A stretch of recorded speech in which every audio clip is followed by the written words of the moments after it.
अस्सलाम वालेकुम बच्चों, एक नए लेक्चर के साथ आपकी खिदमत में हाजिर होते हैं। फर्ज करें मैं आपसे सवाल पूछूं कि इंडिया ने जब कुलभूषण यादव को पाकिस्तान में भेजा तो वो चाइना पाकिस्तान इकोनॉमिक कॉरिडोर से बहुत खुश था, या फिर यूएस का जो प्रेसिडेंट है POTUS, president of the United states Trump, उन्होंने ऐलान किया कि हम जो है वो चाइना पाकिस्तान इकोनॉमिक कॉरिडोर में पाकिस्तान को सपोर्ट करते हैं और यूनाइटेड स्टेट्स ऑफ अमेरिका भी सीपैक के प्रोजेक्ट्स में इन्वेस्ट करेगा। आप इस सवाल का जवाब दें कि क्या ऐसा पॉसिबल है? क्या ये आपको सेंसिबल बात लगती है? नहीं, बिकॉज इंडिया और United States of America China Pakistan economic corridor के इंतहाई शदीद खिलाफ हैं। याद रखिए, प्रेसिडेंट ट्रंप ने जब पाकिस्तान आईएमएफ से 23rd बेल आउट पैकेज लेने की कोशिश कर रहा था, उस वक्त प्रेसिडेंट ट्रंप ने कहा कि अगर पाकिस्तान को आईएमएफ ने ये पैसा दिया, $6 बिलियन का जो बेल आउट पैकेज जो हमें मिला है, तो ये पैसा जो है वो चाइना के जो लोन्स हैं, चाइना ने जो पाकिस्तान को लोन्स दिए हैं उनको रीपे करने में इस्तेमाल होंगे। अब चाइना ने पाकिस्तान को $60+ बिलियन के लोन्स देने हैं under China Pakistan economic corridor. तो this was that one perspective coming from the president of the United States of America which reflects the overall strategic mentality and perception of the United States of America towards China Pakistan economic corridor। और obviously जब कुलभूषण यादव बलूचिस्तान में आके insurgency को हवा दे रहा है तो India जो है वो चाइना पाकिस्तान इकोनॉमिक कॉरिडोर को सपोर्ट नहीं कर रहा। आपने सुना होगा कि गवादर के कंपटीशन में इंडिया जो है वो चाबहार पोर्ट को डेवलप कर रहा है और दूसरी तरफ चाइना जो है वो चाबहार पोर्ट के कंपटीशन में ग्वादर पोर्ट को डेवलप कर रहा है। अगेन आपको यहाँ पे क्लियरली नजर आ रहा है कि ये दोनों पावर्स, एक तरफ इंडिया दूसरी तरफ चाइना है, दोनों अपनी इंटरेस्ट के थ्रू इन्वेस्टमेंट कर रही हैं। ना ही चाइना जो है वो पाकिस्तान का हमदर्द है और ना ही जो है वो इंडिया ईरान का हमदर्द है। जो ग्लोबल पावर्स हैं वो अगर इन्वेस्टमेंट करती हैं या पैसा लगाती हैं तो वो अपनी इंटरेस्ट और लॉन्ग टर्म विजन के लिए लगाती हैं, उसमें किसी मुल्क का भाईचारे का एलिमेंट नहीं होता। ये जो नारे आप सुनते हैं, हिमालय से ऊंची और समुद्रों से गहरी और स्वीटर देन हनी, जो पाकिस्तान और चाइना के दरमियान आप सुनते हैं, ये सियासी बयानबाजियां हैं, इनसे ज्यादा कुछ नहीं। इसी के साथ सियासी बयान के साथ शुरू करते हैं अपने आज के टॉपिक के साथ फर्दर। चाइना का जो one belt one road initiative था, ये ग्लोबल लेवल के ऊपर एक प्रोजेक्ट था जिसमें आपने देखा कि 70 से ज्यादा कंट्रीज इन्वॉल्व थे। Nearly to the amount of $1 trillion investment इसमें इन्वॉल्व थी। और ये एक ऐसा प्रोजेक्ट है कि जिसको कहा गया कि ये दुनिया के हिस्ट्री का सबसे मेगा प्रोजेक्ट है। तो इस तरह के हाईलाइट्स। ऐसे ही जो चाइना पाकिस्तान इकोनॉमिक कॉरिडोर है वो वन बेल्ट वन रोड के प्रोजेक्ट्स में से सबसे बड़ा प्रोजेक्ट है। आप इसको यूं कहें कि वन बेल्ट वन रोड जो था, one belt one road it's a portfolio, ये एक पोर्टफोलियो है और इसके आगे फिर फर्दर प्रोजेक्ट्स हैं। और उन प्रोजेक्ट्स में से एक प्रोजेक्ट जो है वो चाइना पाकिस्तान कॉरिडोर है। सिल्क रोड इकोनॉमिक बेल्ट और मैरीटाइम सिल्क रोड, इन दोनों की मैं बात तो कर चुका हूं। मजे की बात, जो चाइना पाकिस्तान इकोनॉमिक कॉरिडोर है ये कनेक्ट करता है दोनों को। अब आप देखें, आप अगर यहां मैप पे देखें तो ये है पाकिस्तान और यहां से आ रही है स्ट्रिंग ऑफ पर्ल्स, यहां से स्ट्रिंग ऑफ पर्ल्स आते हुए पर्शियन गल्फ से होती हुई जा रही है मेडिटेरेनियन और मिडल ईस्ट के पास, और यहां ऊपर से गुजर रहा है जी सिल्क रोड इकोनॉमिक बेल्ट। और जो चाइना पाकिस्तान इकोनॉमिक कॉरिडोर है वो इन दोनों को इस पॉइंट के ऊपर, यहाँ ये पाकिस्तान है, इस पॉइंट के ऊपर कनेक्ट करता है। यहां पर है ग्वादर और यहां पर है जिंजियांग रीजन। ये गिलगित में से गुजरता हुआ जिंजियांग में दाखिल होता है काशगर के पास से। ये जो जिंजियांग रीजन में, जब आप पंजाब से जिंजियांग में जाते हैं तो China Pakistan economic corridor Xinjiang region में दाखिल होता है, जहां पर कि मैंने आपको बताया था सपाटिस्ट टेंडेंसीज हैं। तो चाइना जो है वो इस सपाटिज्म को कन्फ्रंट करने के लिए और अपने वेस्टर्न पार्ट्स, वेस्टर्न प्रोविंसेस को, जिनमें से XINJIANG, ये जो प्रोविंस है जिंजियांग, यहाँ पर के डोमिनेंट कम्युनिटी है आयगुर मुस्लिम्स, ये मुस्लिम्स हैं, ये डोमिनेंट कम्युनिटी है। और यहाँ पे ये बलूचिस्तान, जैसे पाकिस्तान से बलूचिस्तान में इंसर्जेंसी चल रही है वैसे ही जिंजियांग में भी इंसर्जेंसी चल रही है। और वहां पे जो इंसर्जेंसी चला रही है उस ऑर्गेनाइजेशन का नाम है ETIM, East Turkistan Islamic movement और इस्लामिक मूवमेंट ऑफ उज्बेकिस्तान। ये दोनों ऑर्गेनाइजेशंस कोशिश कर रही हैं कि जिनजियांग रीजन में जो वहां के आइगुर्स हैं उनको सपोर्ट करके जिनजियांग को चाइना से अलग की जाए। आपने सुना होगा कि जिनजियांग में चाइना मासिव लेवल के ऊपर इनकार्सिरेशन कर रहा है, लोगों को कंसंट्रेशन कैंप्स में धकेला हुआ उन्होंने। जिनजियांग के बारे में बाज वेस्टर्न राइटर्स कहते हैं कि it's a living hello on the earth, और रीजन ये है कि क्योंकि वहां की जो नियरली 10 मिलियन के करीब जो पॉपुलेशन है उनको all the time 24 hours 7 days a week China ने सर्वेलेंस के अंडर रखा हुआ है। अब वहां पर जो मुस्लिम्स हैं, चाइना वैसे भी रिलीजियस फ्रीडम्स के खिलाफ है।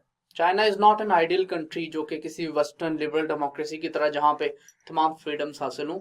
चाइना का जो स्टेट मॉडल है वो हाईली कंसेंट्रिक है और बहुत ऑप्रेसिव है towards other communities, dissenting voices की तरफ। ये बात आप जहन में रखें कि चाइना ने हांगकांग में जो प्रो डेमोक्रेसी प्रोटेस्ट हुए उनको किस तरह से डील किया और उनके साथ चाइनीज गवर्नमेंट का क्रैकडाउन का रवैया क्या था, वो आपने जहन में रखना। तो चाइना पाकिस्तान इकोनॉमिक कॉरिडोर जो है वो एक तरफ तो सेपरेटिज्म की जो हवा है उसको ठंडा करने की कोशिश है। हम अगर बलूचिस्तान में हमें प्रॉब्लम होती है तो हम आगाज हुकूक बलूचिस्तान प्रोग्राम जो है लॉन्च कर देते हैं या फिर, तो ऐसे ही चाइना ने इसको आप यूं कहें कि ये अपीजमेंट की एक कोशिश है, या आप इसको एक लुलाबी कह लें, या इसको आप एक लॉलीपॉप कह लें, जो भी आप इसको कहें, ये उस रीजन में जो इंसर्जेंट मूवमेंट्स हैं उनको ठंडा करने की चाइना की एक कोशिश है। और दूसरी तरफ मैंने आपको बताया कि चाइना का मैन्युफैक्चरिंग सेक्टर बूम कर रहा है। चाइना में बहुत ज्यादा प्रोडक्टिविटी हो रही है, तो मैन्युफैक्चरिंग और प्रोडक्टिविटी जो चाइना कर रहा है उसको rest of the markets of the world, rest of the world तक पहुंचाने के लिए चाइना को ट्रांजिट के रूट्स चाहिए जहां से वो अपना मटेरियल को, गुड्स को एक्सपोर्ट कर सके, ट्रांसपोर्ट कर सके। तो उसके लिए जो शॉर्टेस्ट रूट है वो चाइना पाकिस्तान इकोनॉमिक कॉरिडोर है। आपको अगर याद हो तो लास्ट लेक्चर में जो आपको पहली स्लाइड दिखाई थी उसमें 2000, 2500, 2700, 2800 या 3000 किलोमीटर जो तीनों रूट्स हैं उनमें से किसी भी रूट की लंबाई जो है वो 3000 किलोमीटर से ज्यादा नहीं बनती। जबकि अगर चाइना जो है वो जिनजियांग में से मिसाल के तौर पे चाइना पाकिस्तान इकोनॉमिक कॉरिडोर को आप हटा दें और आपने जिनजियांग में से एक गुड को ट्रांसपोर्ट करना है, फॉर इंस्टेंस आपने ग्वादर में ही ट्रांसपोर्ट करना है, और चाइना पाकिस्तान इकोनॉमिक कॉरिडोर के थ्रू पाकिस्तान में से आपके पास लैंड का नेटवर्क या पाकिस्तान में से आपके पास रोड का नेटवर्क नहीं है जिसके थ्रू आप सामान बेच सकें, तो आपको ऐसा करना पड़ेगा कि आपको ऑल द वे चाइना में से, मेनलैंड चाइना में से उस गुड को ट्रांसपोर्ट करना पड़ेगा।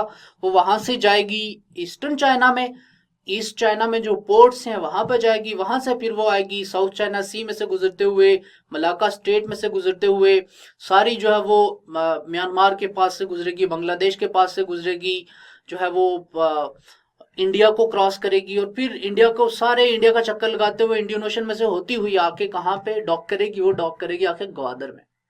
अब आपके लिए समझने की बात यह है कि इसमें 12,000 किलोमीटर का सफर उसको तय करना पड़ेगा, जो कि अगर आप सीपैक बनाते हैं तो आपको सीपैक के थ्रू आप अगर कनेक्टिविटी देख लें तो 2500 या 2700 या 3000 किलोमीटर का जो सफर आपको पड़ता है वो चाइना अगर अपना लैंड रूट ले तो उसको वही रास्ता पड़ता है 12,000 या 13,000 किलोमीटर का। अब इसमें जो है वो चाइना की huge cost involvement, transportation cost जब आप इतनी कम कर देते हैं तो फिर आपकी गुड की जो ओवरऑल उसकी जो यूनिट कॉस्ट है वो कम पड़ती है। यूनिट कॉस्ट कम पड़ती है तो आप अपने कंपेटिटर्स के खिलाफ एक फ्री मार्केट में आप ज्यादा जो है वो हायर एंड के ऊपर होते हैं कि आप कम प्रॉफिट, आप हायर प्रॉफिट मार्जिन के साथ अपनी उसी गुड को बेच सकते हैं। तो ये वो इकोनॉमिक एंगल है जिसकी वजह से चाइना ये जो रोडवेज का नेटवर्क है, रेलवेज का आपने देखा कि नेटवर्क है, या एनर्जी के प्रोजेक्ट्स हैं या स्पेशल इकोनॉमिक जोन है, उनको बना रहा है। इसमें एक और एंगल है जो आपने मिस नहीं करना, वो ये है कि बुनियादी तौर पे आप अगर देखें तो वेस्टर्न इकोनॉमीज को देख लें, यूके को देख लें, आप यूनाइटेड स्टेट्स ऑफ अमेरिका को देख लें, उनका जीडीपी का आप अगर उनकी जीडीपी की डाइसेक्शन करके देख लें तो जो सबसे ज्यादा जीडीपी की ग्रोथ में या जीडीपी के शेयर में आपको जिस सेक्टर का हिस्सा मिलेगा वो है सर्विसेज का। चाइना का आप देख लें तो चाइना में मैन्युफैक्चरिंग और इंडस्ट्री का जो शेयर ज्यादा है। अब जो एडवांस्ड इकोनॉमीज हैं उनका एक इंडिकेटर ग्लोबल लेवल पे ये समझा जाता है, इकोनॉमिक इंडिकेटर, कि आप जो है अब इकोनॉमी को ट्रांसफॉर्म होना चाहिए एग्रीकल्चर से इंडस्ट्रियल के ऊपर और इंडस्ट्रियल से फिर सर्विसेज सेक्टर के ऊपर आप ट्रांसफॉर्म। तो चाइना बुनियादी तौर पे इंडस्ट्रियल से सर्विसेज के ऊपर जाना चाह रहा है क्योंकि वो ज्यादा प्रॉफिटेबल है। तो उस सूरत में चाइना का जो बल्क में, चाइना का जो मेजॉरिटी में उसका जो इंडस्ट्रियल और मैन्युफैक्चरिंग सेक्टर है, चाइना उसको जो है वो ट्रांसफर कर रहा है पाकिस्तान में। अब स्पेशल इकोनॉमिक जोन्स जो पाकिस्तान में बनेंगे, नो स्पेशल इकोनॉमिक जोन्स, उन स्पेशल इकोनॉमिक जोन्स में ट्रांसफर ऑफ टेक्नोलॉजी के थ्रू चाइना अपनी टेक्नोलॉजीज यहाँ पे भेजेगा, उनकी फैक्ट्रीज यहाँ पे लगेंगी, मैकेनिकल कॉम्प्लेक्सेस यहाँ पे लगेंगे और वही प्रोडक्शन होगी। उससे जो आलूदगी होगी उससे पाकिस्तान का नुकसान होगा और चाइना खुद डेवलप कर होगा। ये एक पर्सपेक्टिव है जो दिया जाता है, इसके ऊपर लिटरेचर भी है। अगेन आप इससे एग्री भी कर सकते हैं और डिसएग्री भी कर सकते हैं। तो ये वो एंगल्स हैं चंद एक जो कि आपने चाइना पाकिस्तान इकोनॉमिक कॉरिडोर की जब आप बात करें तो आपने इसके फायदों में, इसके नुकसानों में आपने इसको जहन में रखना है। अब हम आगे देखते हैं कि बेसिकली इसमें है क्या। चाइना ने इन्वेस्टमेंट की है पाकिस्तान में ओवर 40 बिलियन यूएस डॉलर्स। कहां पे किया है? सेंट्रल एशियन रिपब्लिक्स में। और सिल्क रोड फंड में लगाया है पैसा। 50 बिलियन यूएस डॉलर्स जो है वो चाइना ने लगाए हैं new Asian infrastructure investment bank, या जिसको न्यू डेवलपमेंट बैंक भी कहते हैं।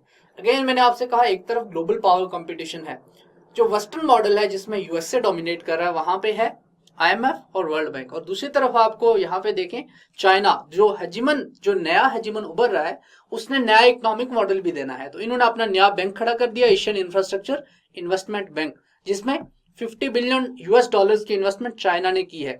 अब ये AIIB वगैरह ये जो बैंक है वही पैसा देता है, लोन्स वगैरह देता है सीपैक जैसे प्रोजेक्ट्स के लिए या BRI के प्रोजेक्ट्स के लिए।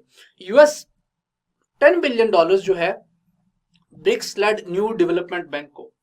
अब ब्रिक्स ने 5 कंट्रीज हैं, ब्राजील है, रशिया है, इंडिया है, चाइना है और साउथ अफ्रीका है। ब्रिक्स, इन 5 ने मिलकर एक नया ब्लॉक बना लिया है। ये इकोनॉमिक और ट्रेड ब्लॉक है और इन्होंने एक नया बैंक भी बनाया जिसका नाम है न्यू डेवलपमेंट बैंक।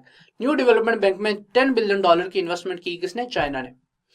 अब यहां पे देखें आप सीपैक का चाइना के जो प्लान्ड इकोनॉमिक कॉरिडोर्स हैं उनमें से आपको नॉर्दर्न कॉरिडोर नजर आ रहा है, सेंट्रल कॉरिडोर नजर आ रहा है, सदर्न कॉरिडोर नजर आ रहा है।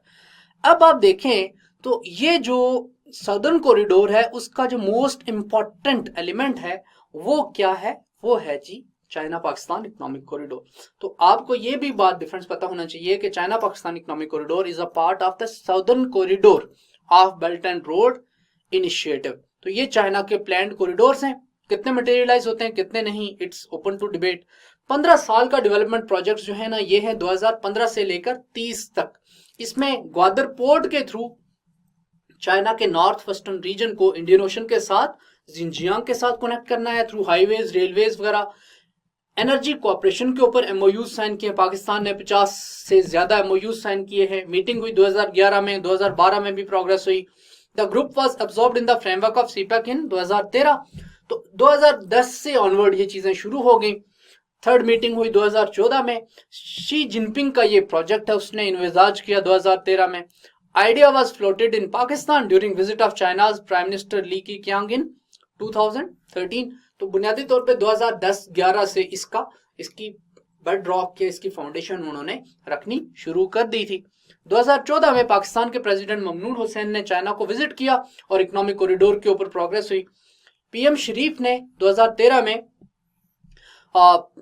चाइना पाकिस्तान इकोनॉमिक कॉरिडोर की कंस्ट्रक्शन को रीआइटरेट किया। फिर अप्रैल 2015 में ये प्रोजेक्ट स्टार्ट होता है। Historic month for Sino Pakistan relations when Chinese president Xi and prime minister Sharif signed an agreement worth. तो इनिशियली इसका जो वॉल्यूम था वो 46 बिलियन डॉलर था।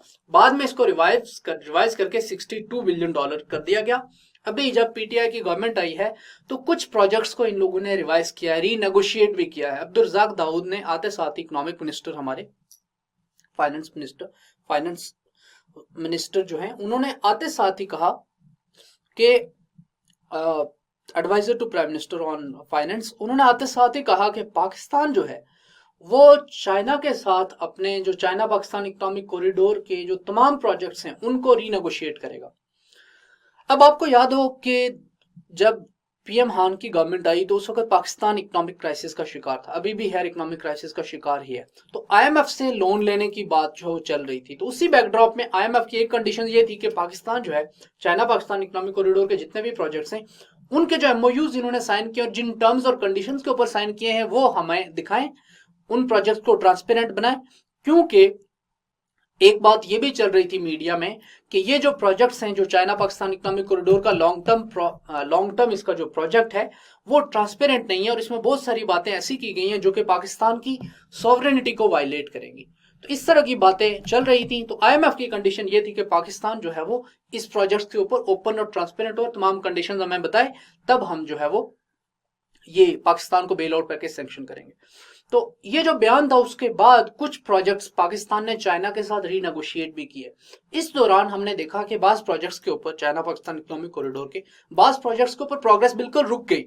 मतलब बास प्रोजेक्ट्स के ऊपर जिन पे काम चल रहा था उन पे जो है वो काम रुक गया। लेकिन फिर जो है वो बाजवा की विजिट, पीएम हान ने भी चाइना का विजिट किया, उसके बाद फिर से जो है वो एक नया रिजॉल्व हमें देखने में नजर आया और पाकिस्तान ने यूएस के प्रेशर को, आईएमएफ के प्रेशर को कंटेन कर लिया कि हम चाइना पाकिस्तान इकोनॉमिक कॉरिडोर के प्रोजेक्ट्स के साथ आगे बढ़ेंगे। अदरवाइज एक टाइम ऐसा लग रहा था कि ये प्रोजेक्ट्स रुक जाएंगे। तो अब हम देखते हैं कि इनिशियली जो जिस तरह से चाइना पाकिस्तान इकोनॉमिक कॉरिडोर को देखा गया था, इन्विजाज किया गया था, उसमें इन्वेस्टमेंट्स क्या थी। अब ये जो पोर्टफोलियो ऑफ इन्वेस्टमेंट्स है ये डिफर किया है। एनर्जी में शुरू में $33 बिलियन थे, लेकिन ये बाद में बढ़ के $36 बिलियन तक की इन्वेस्टमेंट जो है 2018 तक वो एनर्जी के प्रोजेक्ट्स में की गई। रोड में तकरीबन $6 बिलियन की इन्वेस्टमेंट थी। रेल्स में जो है वो $3.69 बिलियन की इन्वेस्टमेंट थी। मास ट्रांजिट इन Lahore, orange line metro train जो है वो इसी का एक प्रोजेक्ट था, इसमें $0.66 बिलियन का ये था। फाइबर ऑप्टिक्स के जो है वो 400 मिलियन के ये भी प्रोजेक्ट था। तो टोटल जो आपको नजर आ रहा है कि $45 बिलियन का आउटले था। बाद में इसका वॉल्यूम बढ़ा के $60+ बिलियन कर दिया गया। अभी एक जो मैंने रिपोर्ट पढ़ी है कि अभी इसका जो वॉल्यूम है वो कहीं 50 से लेकर $60 बिलियन के दरमियान कहीं तक है। डिपेंड करता है कि कौन से प्रोजेक्ट्स को रीनेगोशिएट किया जाता है। अब आपको नजर आ रहा है कि इसके 3 रूट्स हैं। एक इसका ईस्टर्न रूट है, दूसरा सेंट्रल रूट और तीसरा वेस्टर्न रूट है। लार्जली जब इस प्रोजेक्ट को रीनेगोशिएट किया गया है और क्रिटिसिज्म की वजह से और कुछ इंप्लीमेंटेशन की प्रॉब्लम्स की वजह से, जो सेंट्रल रूट है इसका चाइना पाकिस्तान इकोनॉमिक कॉरिडोर का, इसके बहुत सारे प्रोजेक्ट्स को ड्रॉप कर दिया गया है। तो फंडामेंटली अभी इसके आप कह सकते हैं कि 2 ही इसके जो रूट्स हैं, एक ईस्टर्न रूट और एक वेस्टर्न रूट है। वेस्टर्न रूट इसलिए था क्योंकि बलूचिस्तान की तरफ से क्रिटिसिज्म आ रहा था कि हमें इस डेवलपमेंट की सारी जो एफर्ट है उसमें पीछे छोड़ा जा रहा है।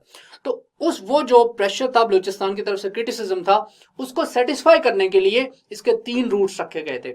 अदरवाइज ये बात आप ज़हन में रखें कि बुनियादी तौर पे जब ये प्रोजेक्ट कंसीव किया गया उस वक्त सिर्फ एक रूट होना था और वो रूट कौन सा था? Eastern route. लेकिन बाद में पाकिस्तान में इंटर प्रोविंशियल हार्मनी को यकीनी बनाने के लिए इसके एक से ज्यादा रूट्स जो है वो रख दिए गए। अब इसके जो है वो चाइना पाकिस्तान इकोनॉमिक कॉरिडोर की डिफरेंट डायमेंशंस हैं। इन डायमेंशंस के ऊपर ही हम बात आने वाले लेक्चर में करेंगे और देखेंगे कि चाइना पाकिस्तान इकोनॉमिक कॉरिडोर इसके इसके अंदर कौन कौन से प्रोजेक्ट्स में क्या क्या शामिल हैं, क्या क्या स्पेसिफिकेशंस हैं, क्या क्या स्पेसिफिसिटीज हैं, कौन कौन सी कॉम्प्लेक्सिटीज हैं। तो तब तक के लिए आपसे इजाजत चाहते हैं। अपना ख्याल रखिएगा। अल्लाह हाफिज। मैं उम्मीद करता हूं कि आपने इस लेक्चर को एंजॉय किया होगा। कंप्लीट लेक्चर नियर पियर की ऐप जो प्ले स्टोर से या ऐप स्टोर से आप डाउनलोड कर सकते हैं या फिर वेबसाइट www.nearpeer.org के ऊपर आप देख सकते हैं। YouTube के ऊपर सारे के सारे लेक्चर जो है वो स्कैटर्ड होते हैं, कोई कहाँ पढ़ा है कोई कहाँ पढ़ा है, तो एक फ्लो नहीं बन पाता पढ़ाई का। लेकिन वेबसाइट के ऊपर ऐसा हरगिज़ नहीं है। तमाम के तमाम लेक्चर टीचर्स ने एक फ्लो के साथ एक ऑर्गेनाइज स्ट्रक्चर में डाले हुए हैं और ना सिर्फ लेक्चर्स हैं बल्कि साथ में क्विजेस भी हैं, टेस्ट बैंक भी है, स्केड्यूल भी है प्रॉपर, जिसको आप फॉलो करके अपनी तैयारी को ऑप्टिमाइज कर सकते हैं। एआई बॉट है जिससे आप कोई भी सवाल करें तो 30 सेकंड के अंदर अंदर आपको जवाब मिल जाता है। 24/7 टीचर का एक्सेस है, लाइव सेशंस का पूरा स्केड्यूल है, तमाम वो चीजें जो आपकी तैयारी को पक्की बनाने में आपकी हेल्प कर सकता है। अगर आपका कोई भी सवाल, कोई भी क्वेरी, कोई भी कंफ्यूजन है तो feel free to drop us a WhatsApp on the given number. हमारे काउंसलर्स हर वक्त इंतजार में बैठे होते हैं कि वो किस तरह से आपकी बेहतरीन तरीके से मदद कर सकते हैं। All the best.